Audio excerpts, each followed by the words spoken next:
in the last episode, I had talked about how problems are nothing but unmet expectations. So when you want to do a transformation project, you should not start the ideation from the problem, because you would get tip of the iceberg or routine ideas.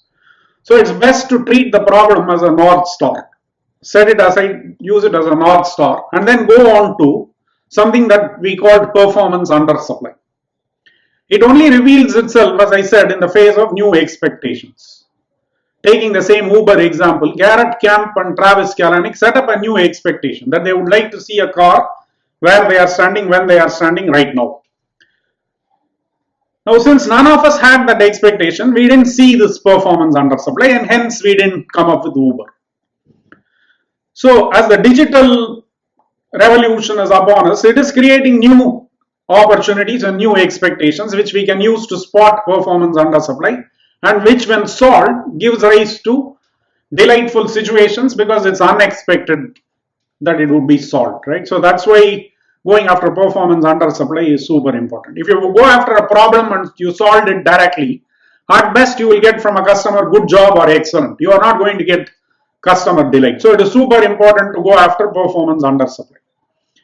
Now, how do we find this performance undersupply? Because it's a bottom of the iceberg phenomenon, it doesn't reveal itself that easily. And I'm going to take an example of the Ethiopian cuisine restaurant. I love Ethiopian cuisine, and let's assume that I'm going to take all of you in the audience, or 50 of you in the audience, to an Ethiopian restaurant. Now, once we all hit the restaurant, if we find that the waiter is rude, or the ambience is not good, or the quality of the food is bad, we will get some negative emotion.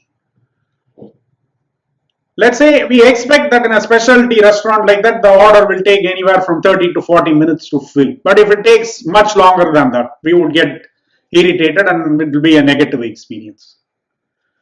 The most interesting kind of performance undersupply is what we call opposers intention, which is a bottom of the iceberg phenomenon. My co-founder Kumaran came up with a principle called intention orientation, which is broadly applicable across human behavior, which I have adapted to the context of innovation. Now let's take the same Ethiopian cuisine. Why would I take 50 of you to Ethiopian cuisine?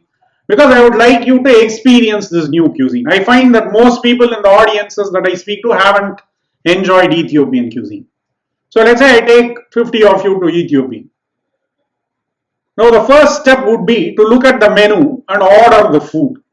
And if you think about it a little bit, that step will have a problem because the dishes have strange Ethiopian names. Yeah, there are helpful descriptions and probably pictures, but that's not enough for us to make a decision on what to order. And if 50 of us are there, making the order itself could become quite a cumbersome process, which flies against the intention that I had of taking you all to enjoy a new cuisine. Now, nobody has solved this particular performance undersupply effectively. Yeah, there are sampler trays and things like that, but there is not a truly good solution for this problem. So this is how the performance undersupply can reveal things that we can solve with new expectations. Now I want to take one of my favorite examples that a customer team of ours did. A simple onboarding system that they were managing. So customers of theirs go to the URL, enter the onboarding system, get a password, log into the system, fill out the screens, upload the supporting documents, then wait for the onboarding documents to be verified.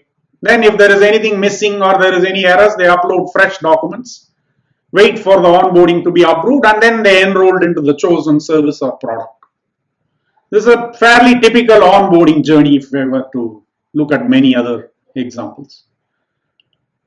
Now you will see this journey color coded, and we use in the Performance Undersupply XRay the simplest of the tools of customer journey, just the steps themselves. Here you see steps 1 through 9. And we focus upon step 6, which we call the trim tab step.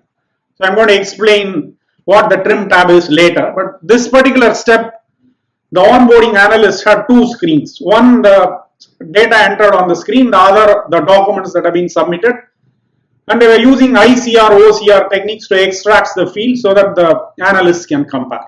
So the team, using the techniques we taught them, they zeroed in on this step. And they decided that they could use actually Google Vision, which is machine learning based, to replace the ICR and OCR. And when the MVP they built, they could get 85% accurate information from the images without any training of the Google Vision algorithm. So they demonstrated to the client and they got a new opportunity to replace this step, which had tremendous productivity benefits for the onboarding analysts. And in fact, it reduced the number of onboarding analysts that the customer needed. This also changed the customer's perception of our customer's team, because this team solved a problem that the customer wasn't anticipating at all. So this is how the Performance Undersupply XRay can help you generate new types of opportunities and new ideas for your team.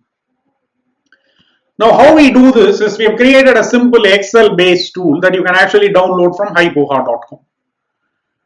You just enter the steps into the Excel like I have shown here, steps 1 through 9. And then the 3 swim lanes, the negative emotion, high turnaround time, opposes intention.